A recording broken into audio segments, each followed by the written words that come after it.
Bonjour, chers frères et sœurs dans le Seigneur. Bonjour, bonjour.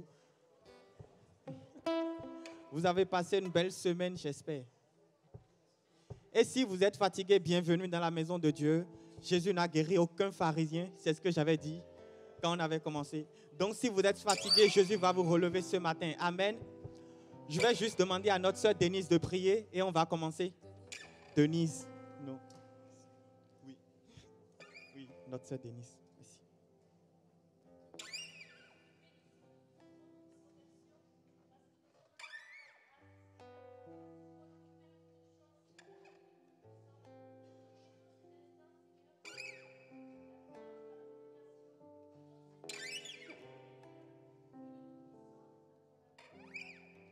Amen. Amen. Nous allons commencer ce matin. Je vous dis bienvenue dans la maison de Dieu. Je vous prie, si nous pouvons nous tenir sur nos pieds, peut-être. Merci Jésus. Ébloui.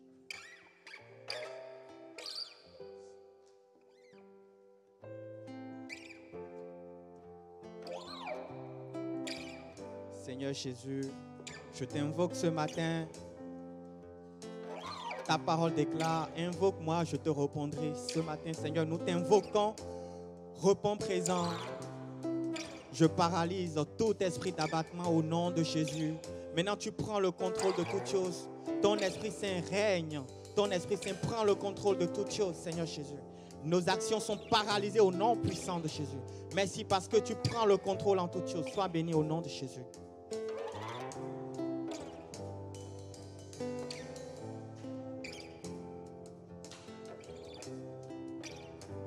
Je viens vers toi.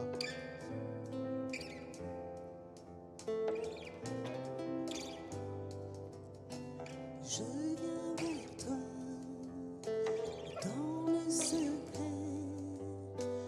en ta présence, je veux rester. Tu seras toujours là. Tout contre toi. Tout contre toi, près de ton cœur, je peux entendre ta voix, Seigneur. Tu seras toujours là. Ébloui.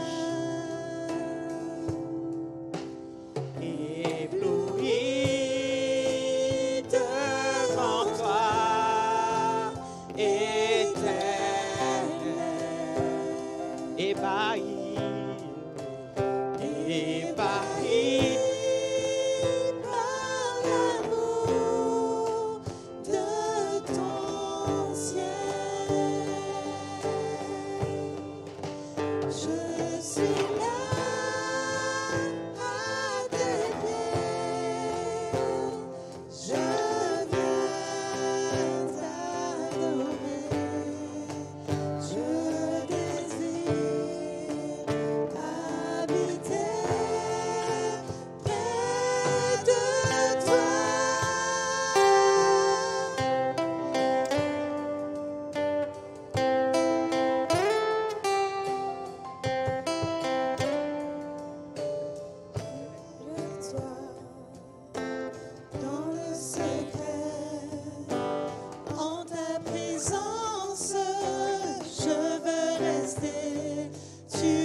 accrocher à toi ce matin. Nous voulons nous accrocher à ton pied ce matin pour te célébrer, pour te chanter.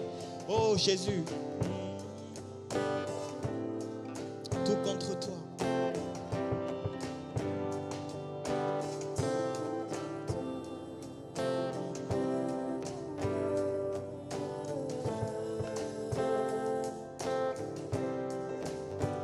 Je vois ton bras. Je vois ton bras, je sens ta main.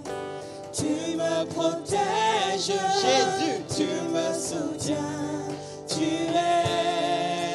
Tu seras toujours là.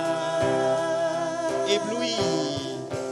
Ébloui devant toi, éternel.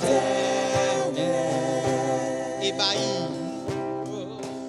Ébahi par l'amour de ton ciel. Jésus, Je suis là à tes pieds. je viens t'adorer. Je viens t'adorer. Je désire habiter près de toi.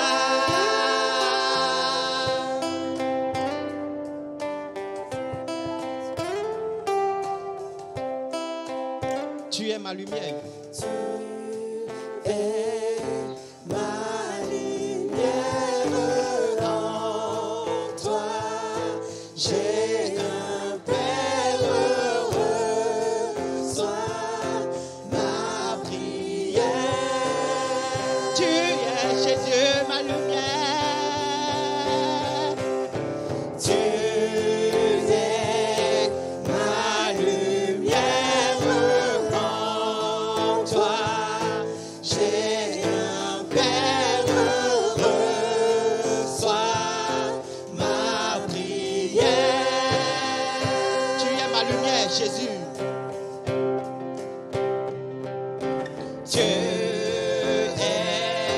ma lumière, en toi j'ai un Père heureux. Sois ma prière. Ébloui. Ébloui devant toi. Oh Jésus. Je suis ébloui par ton amour, Seigneur. Ton amour est si grand, si magnifique, oh, Seigneur Jésus. Tu m'as accepté pendant que personne ne m'acceptait, Seigneur. Tu m'as accueilli, Seigneur Jésus. Tu m'as ouvert tes bras d'amour, Jésus. Je veux te dire merci ce matin pour cet amour que tu as manifesté envers moi. Je suis là à tes pieds, Jésus, je viens t'adorer. Je désire habiter près de toi. que Pékin. Ébloui devant toi, éternel. Ébahi, Jésus. Ébahi par l'amour de ton ciel. Je suis là à tes pieds. Je viens t'adorer. Je désire habiter près de toi.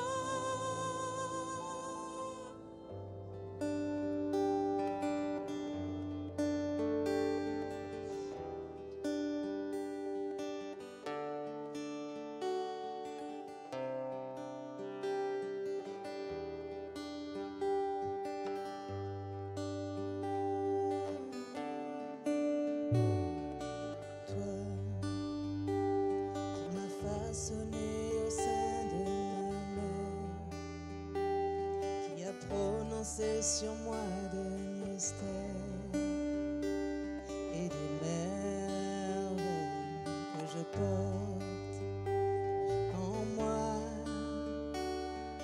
Toi qui as célébré le jour de ma venue, qui m'a accueilli à bras étendus, et son cœur de paix s'est ému pour moi. Oh, toi qui m'as vu te renier pour me perdre, tu ne cessais de crier dans le désert que tu m'aimais, que je comptais Tous ensemble pour maintenant. toi. Oh, toi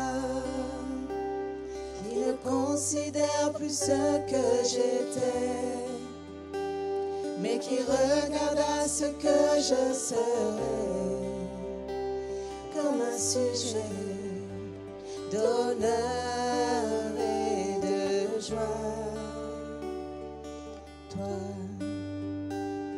qui as semé dans ma vie des trésors et le précieux don que souvent j'ignore, tu me bénis, tu le feras encore.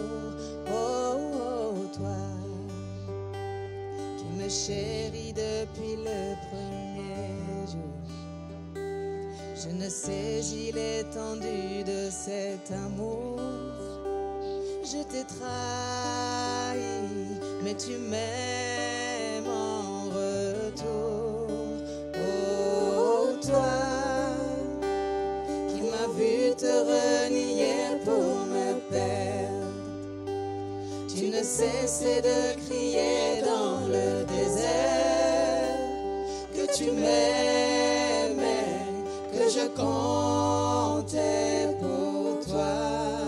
Oh, toi qui ne considère plus ce que j'ai fait, Oh Jésus, tu mais qui regardes à ce que je regarde à ce serai. que je ferai. Tu es bon, Seigneur Jésus. Tu n'as pas attendu que je sois bon, Seigneur. Tu es mort, tu es allé à la croix avant que je ne naisse, Seigneur Jésus. Tu me connaissais pendant que j'étais une masse informe et vide, Jésus. Oh, je t'aime, Jésus. Tu m'as élevé comme un fils, aimé de tout ton cœur. Je t'ai rejeté tant de fois. Je t'ai si peu considéré, souvent même accusé, rejetant mes erreurs sur toi. Tu as mis ton nom sur mes lèvres pour que je le célèbre. Je l'ai oublié tant de fois. Malgré tout l'amour que j'ai eu, tout ce que j'ai reçu, je n'ai pas eu d'égard pour toi. Mais dans mon amour injuste, tu m'as sauvé. Dans mon amour injuste, tu m'as guéri. Je n'en étais pas digne, mais tu m'as pardonné. Je ne méritais pas, mais tu m'as pardonné.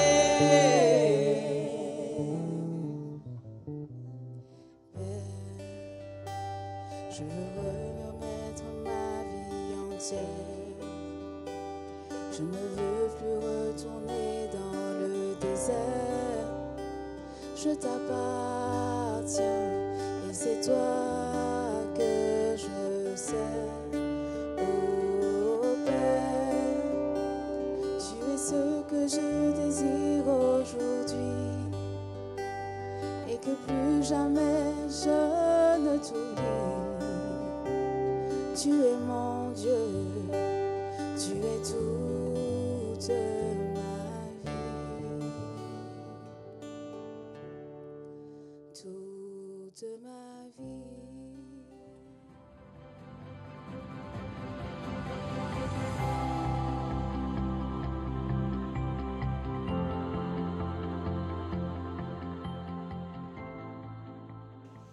bienvenue à tous. J'aimerais parler sur la prière de la foi.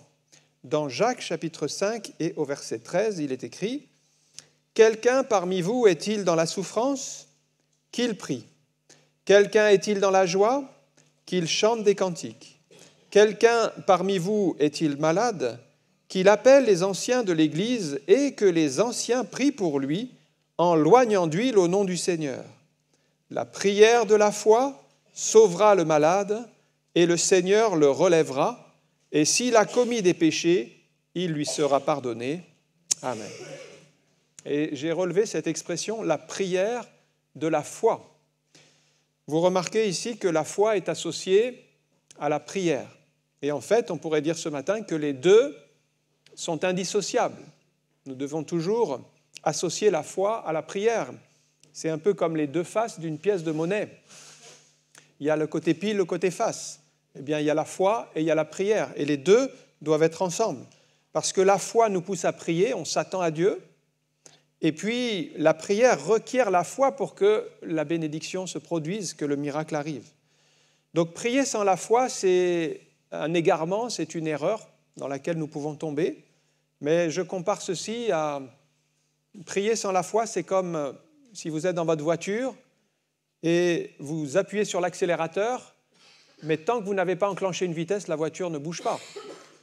Alors, la voiture va faire beaucoup de bruit si vous appuyez sur l'accélérateur parce que le moteur va tourner. Donc, ça va faire du bruit. Mais en réalité, tant que vous n'avez pas enclenché la première vitesse, la voiture n'avancera pas. Et prier sans la foi, ça peut faire beaucoup de bruit, mais ça n'avancera pas. Il n'y aura pas de progrès, il n'y aura pas d'avancée. La prière de la foi, en contraire, ouvre le chemin de la bénédiction. Jacques, ici, évoque plusieurs situations par lesquelles nous passons. Il parle de la souffrance. Quelqu'un est-il dans la souffrance ? Peut-être le cas de quelqu'un ce matin, vous êtes venu dans la souffrance parce que c'est peut-être un membre de votre famille qui vous a rejeté, qui vous a mis de côté, qui vous a méprisé, votre cœur est brisé, vous êtes dans la souffrance. Alors, Jacques enseigne la prière. La prière est là pour réconforter. Quelqu'un est-il dans la joie ? C'est-à-dire, vous avez eu un exaucement, la porte pour le travail s'est ouverte, une bénédiction, un enfant est arrivé, eh bien, chantez des louanges. Remerciez le Seigneur. Et puis, c'est peut-être la maladie, autre cas de figure. Les médecins ont diagnostiqué un cancer, une maladie incurable. Il n'y a plus de solution médicale. Mais là encore, ce n'est pas parce qu'un diagnostic est posé que Dieu a dit son dernier mot, parce que la foi est au-delà de tout ce que les médecins peuvent dire. Ça ne veut pas dire qu'il n'y a plus d'espoir, ça veut dire que nous allons prier le Seigneur, qui est le Dieu de l'impossible, le Dieu du miracle. Dans ce passage, le malade va demander aux anciens la prière de la foi, la prière d'onction d'huile. Ici, la prière est associée à l'onction d'huile. L'huile est un symbole du Saint-Esprit assez couramment dans l'Écriture. L'huile n'est qu'un instrument, ce n'est pas l'huile qui agit en elle-même. Le texte dit, c'est la prière dans le nom de Jésus, la prière de la foi dans le nom de Jésus qui relèvera le malade. Donc nous avons bien des indications sur la manière de prier dans le nom de Jésus et la promesse de ce relèvement, parce que c'est Dieu qui va faire le miracle, eh bien, elle est attribuée, la gloire est attribuée à Dieu. À son nom soit toute la gloire. Alors peut-être vous êtes découragé ce matin parce que vous avez déjà prié, mais vous êtes toujours malade. C'est une souffrance. Et même quelquefois vous priez et vous priez davantage, mais votre propre santé se dégrade. Et le diable fera tout pour vous décourager, pour vous dire, eh bien tu vois, ça ne sert à rien de prier, puisque plus tu pries, plus la situation se dégrade. Dieu ne répondra pas, Dieu vous a abandonné, et il vous fait croire des choses fausses. Alors ne croyez pas ces paroles de doute, mais au contraire, revenez à la parole, le verset 15, « La prière de la foi sauvera le malade ». Ça, c'est notre désir, c'est notre cœur, ne pas nous laisser contaminer par l'adversaire, ne pas croire ces paroles de doute, de découragement, mais revenir à la prière de la foi. Quand vous associez la foi à la prière, frères et sœurs, c'est une arme puissante pour remporter des victoires. Associons toujours la foi et la prière. Je vais vous montrer dans l'enseignement de Jésus ce principe qui ressort dans Matthieu 21, verset 18. Par exemple, Matthieu 21, au verset 18, Jésus nous demande ici de demander, ou c'est-à-dire de prier, demander ou prier avec foi. Matthieu 21, 18. Le matin, en retournant à la ville, donc c'est Jésus, il eut faim. Voyant un figuier sur le chemin, il s'en approcha, mais il n'y trouva que des feuilles. Et il lui dit, « Que jamais fruit ne naisse de toi. » Et à l'instant, le figuier sécha. Les disciples qui virent cela furent étonnés et dirent, « Comment ce figuier est-il devenu sec en un instant ?» Jésus leur répondit, « Je vous le dis en vérité, si vous aviez de la foi et que vous ne doutiez point, non seulement vous feriez ce qui a été fait à ce figuier, mais quand vous diriez à cette montagne, ôte-toi de là et jette-toi dans la mer, cela se ferait. Tout ce que vous demanderez avec foi par la prière, vous le recevrez. Amen. Et voyez que Jésus associe la foi à la prière. C'est un enseignement très important dans la parole de Dieu qui nous montre que l'un ne va pas sans l'autre. Dans le contexte, vous avez entendu certainement parler de ce figuier qui a été maudit, ce figuier que Jésus a séché par une parole. Ça a fait couler beaucoup d'encre parce que l'évangile de Marc, qui rapporte le même passage, précise que ce n'était pas la saison des figues. Et donc, pourquoi est-ce que Jésus s'étonne de ne pas trouver de figues si ce n'est pas la saison des figues ? Bien, le figuier, en fait, produit un fruit précoce avant les feuilles. Ce sont des petites figues comestibles qui annoncent la production à venir, la récolte. Mais là, en s'approchant, Jésus voit qu'il n'y a rien. Il n'y a pas donc de signe annonciateur dans ce figuier d'une récolte à venir. Alors, on comprend que Jésus va utiliser ce figuier de manière symbolique. Et que si vous lisez dans l'Ancien Testament, Osée chapitre 9, verset 10, Israël est comparé à un figuier. Et c'est tout à fait probable que Jésus ait vu dans ce figuier la nation d'Israël. Osée 9, 10 dit « J'ai vu vos pères comme les premiers fruits d'un figuier ». Et souvent, ce texte est donc interprété comme le jugement du Seigneur sur cette nation d'Israël dont il a voulu trouver les fruits, les prémices des fruits annonciateurs d'une récolte et qu'il n'a pas trouvé puisque le peuple a rejeté Jésus et ils n'ont pas vu en lui le Messie. Et donc, cette malédiction qui tombe sur le figuier, qui a été séché, bien, c'est l'annonce prophétique de cette malédiction qui va frapper Israël puisqu'ils ont rejeté le Messie. Et ça s'est effectivement produit en l'an 70, lorsque le général romain Titus a envahi Jérusalem et que Israël, la ville de Jérusalem a été détruite et Israël dispersé jusqu'à 1948, donc 2000 ans de dispersion. Au-delà de cet aspect prophétique, Jésus enseigne sur la foi. Il veut mettre l'accent sur la foi. Il dit, si vous avez la foi, donc c'est possible de ne pas avoir la foi. Et nous, ce qu'on veut, c'est avoir la foi et la développer. Il dit, si vous ne doutiez pas dans votre cœur, donc c'est possible d'avoir encore un cœur rempli de doutes, d'incrédulité. Et Jésus va au-delà du figuier, parce que le figuier n'était qu'un prétexte à l'enseignement. En réalité, il dit, mais vous pourriez même vous adresser à cette montagne. Et cette montagne, par rapport au figuier, c'est énorme, la montagne. Quand vous êtes au pied d'une montagne, là, les Pyrénées, vous regardez, vous dites, comment on peut faire pour passer cette montagne ? Elle est trop énorme. Donc, il passe de ce simple figuier à des difficultés qui sont insurmontables, inhumaines, incroyables, les montagnes. Et il dit, le figuier, c'est déjà une chose, vous avez vu comment il a été séché en un instant, mais si vous aviez la foi, vous pourriez aller beaucoup plus loin et vous adresser à des problèmes encore beaucoup plus grands, comme des montagnes. Et il dit, à ce moment-là, les montagnes qui sont des obstacles, eh bien, vous allez mettre votre foi dans le miraculeux. Et nous devons, nous, en tant que chrétiens, nous adresser aux montagnes, c'est-à-dire nous adresser aux difficultés et leur dire « ôte-toi de là et jette-toi dans la mer » par la parole. C'est ce que Jésus enseigne. Il dit, il y a deux possibilités.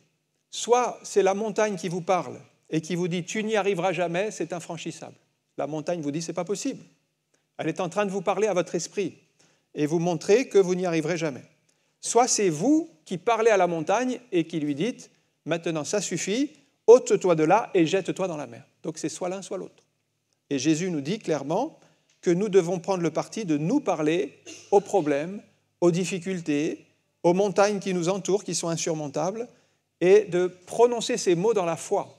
Ôte-toi de là et jette-toi dans la mer. Alors ce qui compte, ce n'est pas les mots en eux-mêmes ou l'intensité, mais c'est la foi, l'autorité que nous avons dans le nom du Seigneur par la foi. Et vous savez que la parole est puissante, elle est créatrice. D'ailleurs, notre Dieu a créé l'univers par sa parole. Dès le début, la parole est agissante et puissante. Alors nous devons comprendre que la parole, dans le nom du Seigneur, a une puissance et nous devons l'utiliser ainsi. Et même nous devons déclarer de bonnes choses sur notre vie. Trop souvent, même des chrétiens disent « Oh, je n'en vaux pas la peine, je suis maudit, personne ne m'aime, personne ne s'intéresse à moi. » Et ils déclarent sur leur propre vie des malédictions, par leurs propres paroles. Et en fait, ils donnent une arme au diable pour les enfoncer. Or, nous devrions par nos paroles bénir et dire du bien sur nous-mêmes, sur nos vies, sur nos frères, sur nos sœurs, sur l'Église, sur l'œuvre de Dieu, utiliser nos paroles pour avoir des paroles inspirées, des paroles que Dieu veut.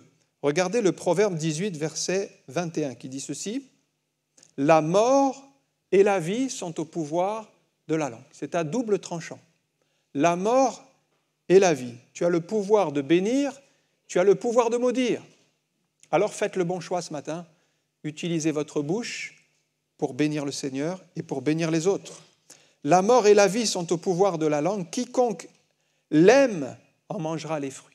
Et même un chrétien qui a donné sa vie au Seigneur, mais qui se repaît dans des paroles de malédiction, de jugement, de critique, de condamnation, eh bien, il est en train d'attirer, malgré lui, sur sa propre vie, la malédiction qu'il est en train de proférer par sa bouche. Donc, frères et sœurs, soyons vigilants à tout ce qui sort de notre bouche. Et Jésus nous dit que nous devrions utiliser nos paroles avec foi et pour nous adresser à des obstacles infranchissables et pour prendre autorité dans le nom de Jésus.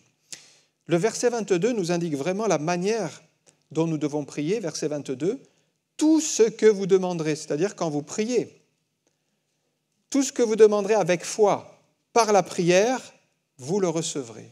Et là, Jésus bien insiste à la fois sur la prière, la demande, la supplication, l'intercession, mais en même temps, il nous demande d'y ajouter la foi. Et parfois, nous prions avec si peu de foi parce que nous ne croyons pas que Dieu peut vraiment nous exaucer. Mais nous ne sommes pas les seuls. C'est arrivé à bien des chrétiens, même dans le livre des Actes des Apôtres, au chapitre 13, il est fait le récit de Pierre qui avait été arrêté et qui devait être exécuté. Le roi voulait plaire à la population et faire exécuter Pierre. Et quand l'Église apprit que Pierre était en prison, elle s'est mise à prier pour lui. La Bible dit qu'elle ne cessait de prier pour Pierre.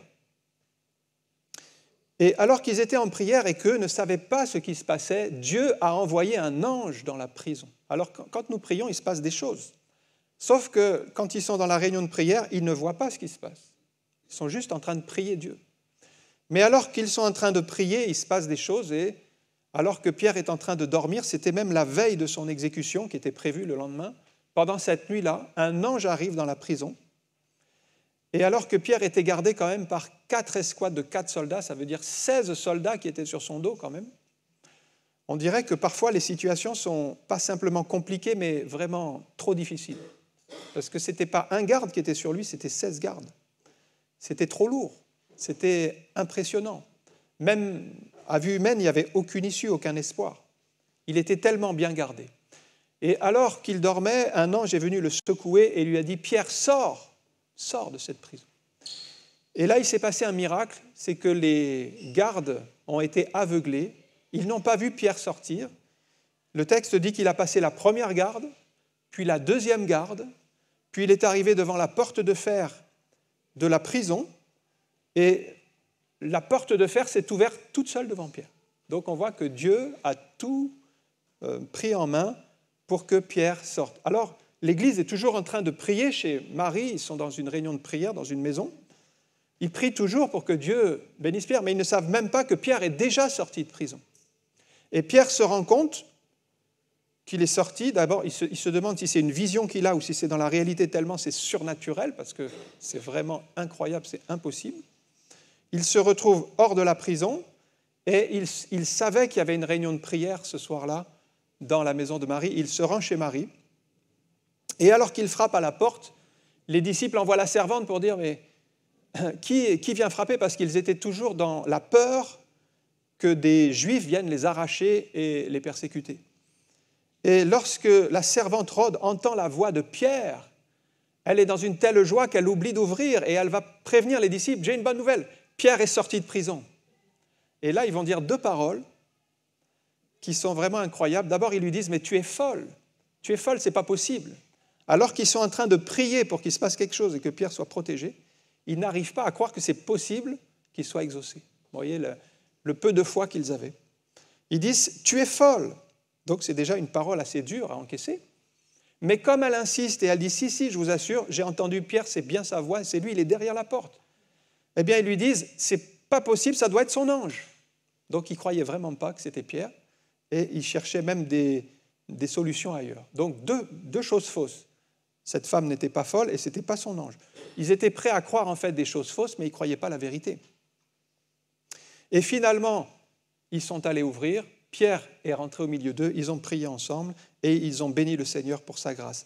Donc des fois, nous sommes prêts à croire des choses erronées. Tu es folle, c'est son ange. Mais nous ne sommes pas prêts à croire que Pierre est vraiment ressuscité, que le miracle a eu lieu, que la bénédiction de Dieu est là. Et ça, c'est une leçon pour nous pour associer vraiment la foi à la prière. Deuxième exemple, toujours Jésus, on va lire le récit parallèle dans Marc au chapitre 11 et au verset 20. Marc, chapitre 11, verset 20, il s'agit du même passage, mais avec des éléments très complémentaires qui ne ressortaient pas dans le premier passage. Donc, Marc, chapitre 11, verset 20, le même matin, en passant, les disciples virent le figuier séché jusqu'aux racines, ce fameux figuier dont on a parlé qui symbolisait Israël. Pierre, se rappelant ce qui s'était passé, dit à Jésus, « Rabbi, regarde le figuier que tu as maudit a séché. » Jésus prit la parole et leur dit, « Ayez foi en Dieu. Je vous le dis en vérité, si quelqu'un dit à cette montagne, ôte-toi de là et jette-toi dans la mer, et s'il ne doute point dans son cœur, mais croit que ce qu'il dit arrive, il le verra s'accomplir. C'est pourquoi je vous dis, tout ce que vous demanderez en priant, croyez que vous l'avez reçu, et vous le verrez s'accomplir. Et lorsque vous êtes debout, faisant votre prière, si vous avez quelque chose contre quelqu'un, pardonnez afin que votre Père qui est dans les cieux vous pardonne vos offenses. Mais si vous ne pardonnez pas, votre Père qui est dans les cieux ne pardonnera pas non plus vos offenses. Alors nous arrivons au deuxième point, c'est maintenant la foi dans l'exaucement. Ayez foi en Dieu, littéralement, ayez la foi de Dieu. Vous verrez ça dans d'autres versions. Ayez la foi de Dieu, c'est-à-dire cette foi qui est nourrie par Dieu, qui est suscitée par Dieu, qui est entretenue par Dieu. Une foi, d'autres versions disent, ayez une foi qui repose sur Dieu, ou la parole vivante, et appuyez-vous sur la fidélité de Dieu. Alors la foi, c'est plus que croire que Dieu existe. La foi, c'est savoir en qui nous mettons notre espérance, en Dieu, qui est au-dessus de tout et qui peut tout. Alors le premier verbe ici, c'est au verset 24, c'est un impératif. Jésus dit d'abord, croyez, un impératif, croyez. Impératif présent, c'est donc un ordre. Alors nous devons nous soumettre à l'ordre de Jésus et croire dans la foi, exercer la foi. Nous devons croire maintenant, croyez au présent. Même si vos yeux vous disent le contraire, vous disent c'est pas possible, ça ne s'arrangera pas, je vois bien que ça ne va pas marcher, croyez, ça c'est l'impératif. Votre foi ne doit pas s'appuyer sur ce que vous voyez, mais sur les promesses de la parole de Dieu. Non pas sur ce que vous sentez, non pas sur vos impressions, mais sur ce que Dieu déclare, sur sa parole qui est certaine. Et nous devons arriver au niveau à croire davantage la parole de Dieu que ce que nos yeux nous montrent. C'est pourquoi il nous dit « croyez d'abord, croyez, commencez par croire ».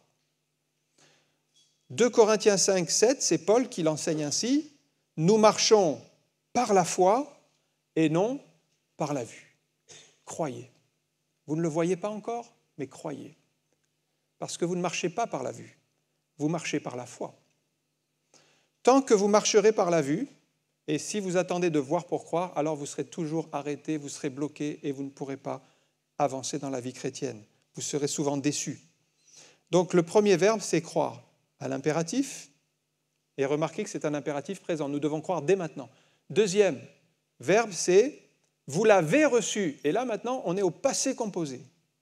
Vous croyez maintenant et vous l'avez reçu. Et là, on commence à rentrer dans les temps de Dieu. Le passé composé. C'est-à-dire que Dieu utilise le passé dans le présent. Il dit, croyez maintenant que vous l'avez déjà reçu. Vous l'avez reçu, c'est-à-dire spirituellement, vous l'avez saisi par la foi. Vous êtes dans le temps de Dieu. En fait, nous devons rentrer dans les temps de Dieu, croire dès maintenant et déjà recevoir dans notre cœur. Vous l'avez. Vous l'avez dans votre cœur, vous l'avez par la foi. Et là, vous n'êtes plus dans le temps naturel, vous êtes dans le temps divin, le temps de la foi. Et ce temps continue avec le futur, vous le verrez s'accomplir. Vous avez le présent, maintenant nous croyons.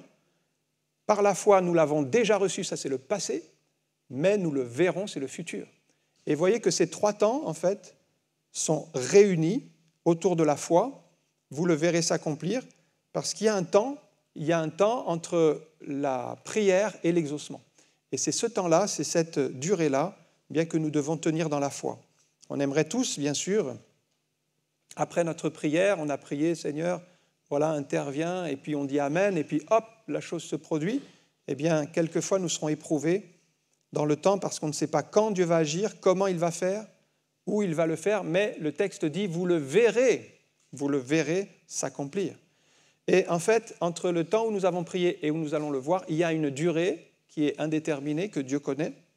Et cette attente-là, bien, nous devons la vivre dans la foi. Et il y a souvent des temps d'attente dans la vie chrétienne. Vous l'avez remarqué. Il y a des temps où on est éprouvé, où la chose ne vient pas, parce qu'il y a un temps qui est déterminé. Et si vous ne savez pas attendre dans la foi, dans la patience, dans la confiance, vous serez frustré parce que vous direz « Dieu n'a pas répondu, Dieu n'a pas agi ». Ce n'est pas qu'il n'a pas agi, mais c'est parce que ce n'est pas encore le temps de Dieu. Et donc, en attendant le temps de Dieu, puisque vous le verrez s'accomplir, eh bien, nous allons persévérer dans la foi et dans la reconnaissance. Tout ça, c'est un enseignement que Jésus nous explique par rapport à Dieu. Il y a donc le présent, le passé, le futur qui sont concentrés en même temps. C'est pour ça que Jésus a pu dire aux scribes et aux pharisiens quelque chose qui était vraiment incompréhensible pour eux. Jésus leur dit « Avant qu'Abraham fût, je suis ». Avant qu'Abraham fût, ça faisait 2000 ans. C'était il y a 2000 ans qu'il était mort, Abraham. Mais il dit « Je suis au présent ». Donc Jésus, déjà, était toujours dans les temps de Dieu. Il n'était jamais bloqué dans un seul temps. C'est pourquoi, quand la promesse est faite à Abraham dans Romains chapitre 4, verset 17, Dieu lui dit « Je t'ai établi père d'un grand nombre de nations ». Quand Dieu lui dit « Je t'ai établi », combien d'enfants a Abraham à ce moment-là? 0 enfant encore. Car Dieu lui donne cette promesse que l'enfant n'est pas né. Mais pour Dieu, c'est déjà quelque chose de fait. Et si vous regardez bien, vous verrez que des fois, il dit « Je t'établis au présent », des fois, il dit « Je t'établirai », et des fois, il dit « Je t'ai établi ». Et il part de la même chose, sous 3 temps différents. Il est notre Père devant celui auquel il a cru, qui donne la vie aux morts, qui appelle les choses qui ne sont point comme si elles étaient. Et là, on entre dans les temps surnaturels de Dieu, qui appelle les choses. Elles ne sont pas, Dieu les appelle, et elles sont, on l'a déjà reçue, mais elles ne sont pas encore dans le monde physique, dans le monde matériel, mais spirituellement, elles sont déjà là. Et donc, c'est là, dans cette dimension-là, que Jésus veut nous faire entrer, ici, dans le verset 24. « Tout ce que vous demanderez en priant, croyez maintenant, croyez dans le temps présent, que vous l'avez reçu, passé composé, et vous le verrez, futur, s'accomplir. » Eh bien, ça, c'est notre part, c'est d'entrer dans cette bénédiction. Mais il termine en disant « Attention à vos cœurs, parce que si vous avez un manque de pardon, si vous avez quelque chose contre quelqu'un, si vous avez de l'amertume, parce qu'on vient à l'église, on loue, mais notre cœur, s'il est rempli d'amertume, de jugement, de ressentiment, de haine, attention, Dieu n'écoute pas la prière. à ce moment-là, ça crée un mur, ça crée un blocage. Attention, et là, nous devons nous repentir et ne pas passer par-dessus en disant « Dieu est bon, Dieu pardonne ». Oui, Dieu pardonne quand on se repent avec un cœur sincère. Donc c'est un avertissement à veiller. Voyez Proverbe 4, 23. « Garde ton cœur plus que toute autre chose, ne laissez pas ces racines d'amertume, de manque de pardon. » Vous voyez, quelqu'un qui en a contre un autre, ils s'en veulent, ils sont dans l'offense, ils sont dans toutes sortes de conflits. Alors, garde ton cœur parce que de lui viennent les sources de la vie. Si tu ne règles pas cela, eh bien ta prière ne dépassera pas le plafond et elle restera cantonnée ici. On arrive à un troisième point, c'est maintenant la foi qui s'approprie dans 1 Jean chapitre 5, verset 14. C'est encore un enseignement complémentaire à ces deux paroles de Jésus que nous avons vues. 1 Jean 5, 14. Nous avons auprès de lui cette assurance que si nous demandons quelque chose selon sa volonté, il nous écoute. Et si nous savons qu'il nous écoute, nous savons que nous possédons la chose que nous lui avons demandée, quelle qu'elle soit. D'abord, nous avons une assurance. La foi n'est pas basée sur nos impressions, sur nos émotions, sur nos vagues croyances. Non, ce n'est pas juste un sentiment. La foi, c'est une certitude. Et c'est là que nous devons être dans la foi, une ferme assurance. Vous voyez, quand des alpinistes montent au sommet d'une montagne ou d'un glacier, ils se mettent des cordes les uns aux autres. Ça leur donne de l'assurance. Ça veut dire que si un dérape, les autres vont le retenir. C'est quand même une assurance. Imaginez que vous êtes tout seul dans un glacier sans personne pour vous rattraper si vous tombez. Là, c'est beaucoup plus compliqué. Mais quand vous avez cette corde-là, c'est une assurance qui vous donne une certaine protection. Eh bien, c'est ça qu'il nous faut avoir, c'est cette protection, cette assurance reliée à Dieu, qu'il veillera sur nous et que nous tiendrons. Et ça, c'est une assurance qui est précieuse. Ensuite, il nous dit qu'il nous faut demander selon sa volonté. Ça, c'est un point très important. C'est la fin du verset 14. Si nous demandons quelque chose, mais selon sa volonté. Et ça, on devrait le souligner parce que beaucoup de nos demandes ne sont pas selon sa volonté, finalement. Nous devons déjà prier pour chercher la volonté de Dieu et prier selon sa volonté. Parce que d'autres versets nous mettent en garde parce que vous priez à tort et à travers. Par exemple, Jacques, chapitre 4, verset 3, il dit « Vous demandez, mais vous ne recevez pas, parce que vous demandez mal dans le but de satisfaire vos passions. » On voit qu'on peut prier, mais mal, avec des mauvais motifs. Alors, comment prier? Comment connaître la volonté de Dieu? Bien, pour connaître la volonté de Dieu, plus vous allez vous nourrir de la parole de Dieu, plus votre volonté va s'aligner sur la volonté de Dieu. Parce que les prières charnelles ne plaisent pas à Dieu. Les prières du style pour le confort, pour donner, pour avoir toujours plus, pour chercher son intérêt, pour éviter tout service, éviter tout sacrifice, tout cela n'intéresse pas Dieu. Mais quand vous priez selon la volonté de Dieu, Seigneur, je te confie ma vie, fais de moi ce que tu veux, je veux être un instrument entre tes mains, et vous êtes prêt à faire sa volonté, alors là, les choses s'enclenchent parce que ça plaît à Dieu, et la bénédiction arrive. Que faire une fois qu'on connaît la volonté de Dieu? Bien, on sait qu'il y a un coût à payer. Quand on veut faire la volonté de Dieu, il y a une grande différence entre celui qui est un croyant et puis le disciple de Jésus-Christ qui a renoncé à tout pour le suivre.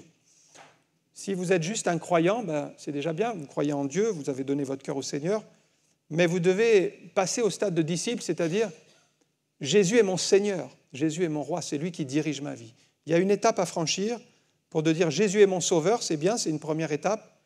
Je bénéficie du sacrifice, Jésus est mort à la croix pour effacer mes péchés, je suis sauvé.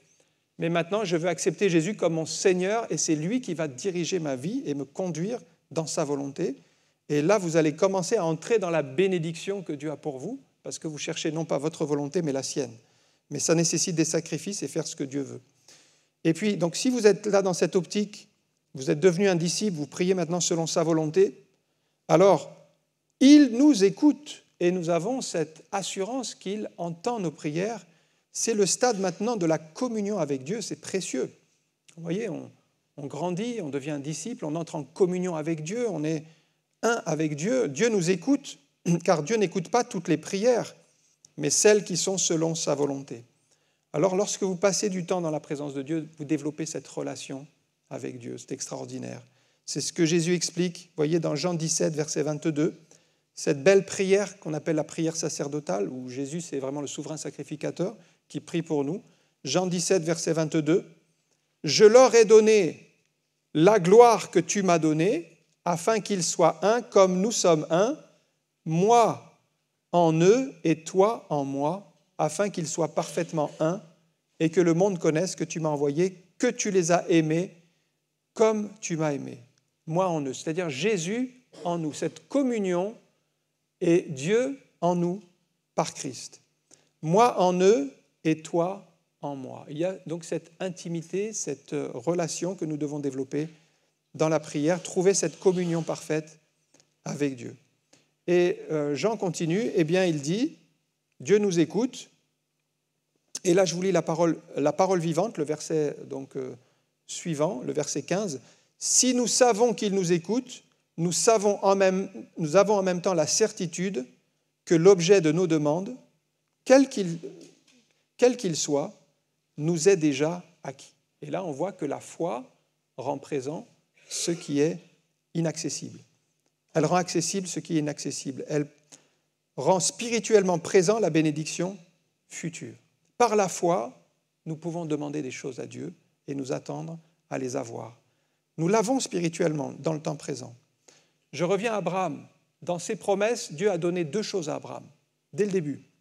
Il lui a donné une patrie, une terre, c'est Israël. À l'époque, ça s'appelait Canaan. Et il lui a donné une descendance. Et en réalité, Abraham, quand il est arrivé dans la terre que Dieu lui a donnée, il constate une chose, les Cananéens étaient là dans le pays. Et il fallait s'approprier. Et ce n'est finalement que dans le temps, et bien des années plus tard, après la sortie d'Égypte, qu'il y a eu la conquête de Canaan et que les descendants vont s'emparer du pays. Dieu l'a donné, mais il ne la possédait pas encore matériellement. Ça s'est fait dans le temps et ça s'est fait par sa descendance, qu'il n'avait pas non plus encore, mais qui est arrivé par la suite. Donc, Dieu donne, mais nous devons nous les approprier par la foi et puis ensuite conquérir ce que Dieu nous a donné. Je termine avec 2 exemples de foi associée à la prière qu'on trouve dans la parole. Le premier, c'est celui de cette femme qui était atteinte d'une perte de sang et qui, dans son désespoir, a entendu que Jésus passait et elle a dit « Mais si seulement je pouvais toucher le bord de son vêtement ». Elle avait dépensé son argent depuis 12 ans parmi les médecins sans trouver de solution, mais elle va placer la foi avant tout et sa foi en Jésus. Si seulement je peux toucher. Alors c'est un acte de foi, c'est pas du mysticisme, c'est pas qu'on entend des voix, c'est qu'elle croit que Jésus peut faire quelque chose. Donc elle va traverser la foule, elle va sortir malgré que la loi la rendait rituellement impure, elle a franchi donc quelques barrières et elle a touché le bord du vêtement. Et au même moment où on voit cette foi qui s'exerce, donc mettons notre foi en Jésus, au même moment où sa foi s'exerce, Jésus dit « Mais qui m'a touché ?» Qui m'a touché parce qu'il avait senti qu'une force était sortie de lui. La foi déclenche la bénédiction. La femme effrayée et tremblante à vous, c'est moi, elle se dénonce en quelque sorte. Mais Jésus lui dit cette parole, ta foi t'a guéri. Ce n'est pas le vêtement qui a guéri cette femme, mais c'est la foi dans le Seigneur Jésus qui l'a guéri. Approchons-nous du Seigneur Jésus avec foi. C'est lui qui guérit, c'est lui qui agit. La foi n'est pas superstitieuse. Vous voyez, on n'est pas attaché à des objets, à des reliques, à des fois des statues. Non, notre foi, elle est attachée à Jésus directement. C'est Jésus qui guérit, c'est Jésus qui dit « ta foi t'a guéri ». La foi permet de nous approprier la bénédiction. Le deuxième exemple se trouve dans Matthieu chapitre 9 et au verset 27. Il s'agit de 2 aveugles qui sont là sur la route et ils entendent que Jésus passe et ils se mettent à suivre Jésus en criant « Aie pitié de nous, fils de David !» « Aie pitié de nous, fils de David !» Et ils reconnaissent ici Jésus comme le Messie, attendu, et ils demandent la prière. Ce qui est étonnant dans ce passage, c'est que Jésus ne s'arrête pas pour prier pour eux, mais il continue sa route. Il continue sa route, alors on ne sait pas combien de temps, mais jusqu'à la maison. Et ça a duré un certain temps. Mais ces aveugles, ils n'ont pas lâché, ils ne se sont pas découragés, ils ne se sont pas assis sur le bord du chemin. Ils ont continué à suivre le mouvement, aidés par les autres. Ils continuaient à suivre Jésus, en fait, jusqu'à sa demeure, en priant « Seigneur, fils de David, aie pitié de moi ». On ne sait pas combien de kilomètres ils ont fait. Peut-être quelle pensée les animait, peut-être de dire « Mais pourquoi est-ce que Jésus ne prie pas pour nous ?» Peut-être ils auraient pu être découragés. Jésus a éprouvé leur foi. Personne n'aime vraiment être éprouvé. Mais en tout cas, quand Jésus est arrivé à la maison, donc ça a mis le temps que ça a duré, alors il a laissé les aveugles s'approcher de lui. Ça montre que ces aveugles devaient persévérer jusqu'à ce que Jésus les admette dans sa présence. Et Jésus leur a posé cette question, « Croyez-vous que je puisse faire cela ?» Croyez-vous. Et donc Jésus va mettre en avant la foi. Est-ce que vous croyez ? Mettez votre foi en action. Donc Jésus, oui, ces aveugles avaient bien reconnu que Jésus c'était le Sauveur, comme on disait tout à l'heure. Oui, Jésus c'est le Sauveur, c'est celui qui pardonne les péchés. Mais croyez-vous que je puisse faire cela ? Croyez-vous que je puisse guérir vos yeux et que vous allez recouvrer la vue ? À ce moment-là, ils répondent « Oui Seigneur ». Et là, on voit que c'est une parole de foi, parce que Jésus dit « Qu'il vous soit fait selon votre foi ». Donc on voit que chez Jésus, il met toujours la foi en avant, que ce soit cette femme qui est venue, que ce soit ces aveugles. Alors, vous remarquerez que les miracles se produisent tout le temps de manière très différente. Ici, voilà, ça se passe ici devant la maison. À d'autres fois, c'était dans d'autres contextes. Ça, ce n'est pas important. Mais ce qui est important, c'est de venir à Jésus avec notre foi. On va prier quelques instants. On a vu que la prière et la foi doivent être vraiment intimement associés. Un peu comme on a deux jambes, eh bien, il nous faut la prière et la foi, sinon on ne peut pas avancer. Et peut-être vous avez prié, mais vous n'avez pas encore vu la réalisation des promesses. C'est pour ça que je vous encourage aussi à persévérer et à tenir bon dans l'attente, parce que vous l'avez déjà reçu dans votre cœur, mais vous le verrez s'accomplir. Donc ne soyez pas découragés, c'est le test de la foi, c'est l'épreuve dans la durée, et quelquefois il nous faut attendre paisiblement le secours de l'Éternel. C'est comme la parole dit, d'attendre en silence le secours de l'Éternel. Il y a une phase d'attente. Il y a une phase d'attente où on va rester dans la foi, dans la confiance que Dieu va agir. Alors si vous priez sans la foi, bien finalement vous manquez de puissance et la prière va être des paroles dans le vide. Mais la foi associée à la prière va ajouter de la puissance à vos prières. Quand vous priez selon sa volonté, avec foi, alors vous entrez dans le domaine du miraculeux. Que Dieu soit béni. Merci pour ta parole, merci pour ces conseils. Nous voulons exercer la foi, nous attendre à toi, Seigneur, à ta réponse, parce que nous voyons bien qu'humainement, nous sommes au bout des possibilités, mais toi, tu peux faire encore au-delà. Et nous voulons croire, Seigneur, que ces promesses sont encore pour nous aujourd'hui, que tu n'as pas dit ton dernier mot, que tu es capable même d'agir au dernier moment, comme tu l'as fait pour Pierre, lorsque tu l'as sorti de cette prison, alors que sa condamnation était annoncée pour le matin suivant. Merci Seigneur, nous te confions tous nos projets, tous nos besoins, et nous croyons que tu es là ce matin pour bénir, pour accorder un renouvellement dans le nom de Jésus. Amen. Que le Seigneur vous bénisse.